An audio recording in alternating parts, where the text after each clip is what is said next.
الحمدللہ یہ بات بڑی خوش آئند ہے کہ پچھلے 3-4 جمعے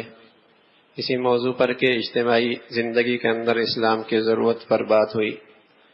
الحمدللہ یہ بات پورے ملک میں سنی جاتی ہے انٹرنیٹ کے ذریعے، اللہ کا بڑا فضل ہے۔ تو مختلف جگہوں سے مختلف انداز میں رابطے ہوئے کہ ہم کس انداز میں اپنی ووٹ اور اپنی حمایت کا فیصلہ کر سکیں، مردوں کی طرف سے بھی عورتوں کی طرف سے بھی الحمدللہ پورے ملک سے الحمدللہ یہ آواز آئی ہے۔ اس پر تو اللہ کا شکر ہے کہ مسلمانوں میں یہ شعور بیدار ہو رہا ہے کہ اسلام صرف نماز، روزے، زکوٰۃ، حج، نکاح، طلاق تک نہیں ہے۔ اسلام کی روشنی کی ضرورت ہمیں زندگی کے ان فیصلوں کے اندر بھی ہے۔ اب تک تو مسلمان کا ایک مزاج عام سا بنا ہوا ہے کہ نماز امام کے پیچھے، طلاق نکاح کا مسئلہ مفتی سے پوچھے، اور میرے عزیزو حج کے مسائل، زکوٰۃ کے مسائل علماء سے پوچھے، لیکن ووٹ اپنی رائے سے دیکھے، اپنے مزاج سے اپنی قوم کو دیکھ کے دے رہا ہے۔ اس کی بربادی ہم عرص سے دیکھ رہے ہیں، لیکن کچھ بیداری، کچھ سمجھ بوجھ، اللہ کرے اس میں اللہ اور ترقی نصیب فرمائے، مسلمانوں میں یہ شعور بڑھ رہا ہے۔ تو بھئی ہم دیانتاً ایک رائے رکھتے ہیں جو قرآن حدیث کی روشنی میں ہے، اور وہ دیانتاً رائے یہ ہے کہ سچ یہ ہے کہ مجموعی طور پہ کسی جماعت پر اعتماد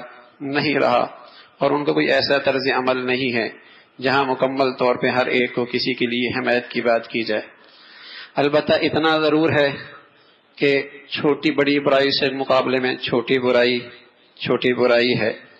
یا پورا گن صاف نہیں کر سکتے، تھوڑا گن صاف کر دیں، پورا ظلم نہیں ختم کر سکتے، تھوڑا ظلم ختم کر دیں۔ تو اس عمل کے اندر شرکت ضرور کرنی چاہیے اور اپنا وزن ڈالنا چاہیے۔ ایک بڑی تعداد ہے الحمدللہ یہاں مسلمانوں کی، ہزاروں میں ہے، اور ہر گھر کے اندر 3-4 فرد ان کے ماتحت ہیں، تو یوں یہ ہزاروں کے ووٹ ایک وزن رکھتے ہیں۔ اگر مسلمان اس کا استعمال ٹھیک کر لیں کہ ایسی قیادت اور ایسے اشخاص کو دیکھیں جو اس ملک کے اور اسلام کے اور ملک کے وفادار ہوں، اسلام کے اور ملک کے وفادار ہوں، پورے طور پر نہیں تو کچھ ان کا ماضی دیکھ لیا جائے، ان کا حال دیکھ لیا جائے، ان کا ماضی دیکھ لیا جائے، ان کا حال دیکھ لیا جائے، اور تیسری چیز یہ دیکھی جائے کہ وہ کن لوگوں کے ساتھ اٹھتا بیٹھتا ہے۔ نبی علیہ الصلوۃ والسلام فرمایا کرتے تھے تمہیں شخصیت کا پتہ چل جائے گا جب تم اس کے ارد گرد اٹھنے بیٹھنے والوں کو دیکھ لو گے، تمہیں شخصیت کا پتہ چل جائے گا تو جب تم ان کے دوستوں کو ارد گرد بیٹھنے والوں کو تم دیکھ لو گے، تمہیں اندازہ ہو جائے گا یہ کس شخصیت کا آدمی ہے۔ تو میرے عزیزو یہ 3 چیزیں پیش نظر رہیں، اسلام کا اور ملک کا وفادار ہو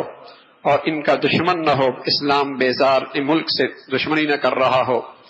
اس کا حال دیکھ لیا جائے، اس کا ماضی دیکھ لیا جائے، اور دوسرا اس کے ارد گرد کے احباب کو دیکھ لیا جائے، کون لوگ حمایت، کون لوگ ساتھ، کن لوگوں کا اٹھتا بیٹھتا ہے، اور پھر اپنے اللہ سے دعا بھی کیجئے اور استغفار بھی کیجئے، یہ بھی کیجئے اور دعا بھی کیجئے اور استغفار بھی کیجئے کہ اللہ ہماری بدعمالیوں سے معاف فرما کر نیک صالح قیادت نصیب فرما، اور پوری امت کو، پوری قوم کو صحیح فیصلہ کرنے کی توفیق نصیب فرما۔ اللہم لا تسلط علینا من لا یرحمنا ولا یخافک فینا، اے اللہ ایسے لوگ نہ مسلط کرنا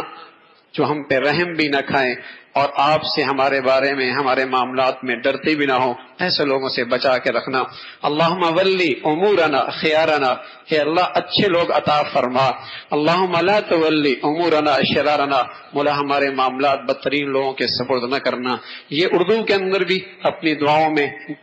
یاد رکھیں اور اپنے اللہ سے معافی بھی مانگیں، لا الہ الا انت سبحانک انی کنت من الظالمین۔ جو ہمارے بدعمالیاں اور قصور ہیں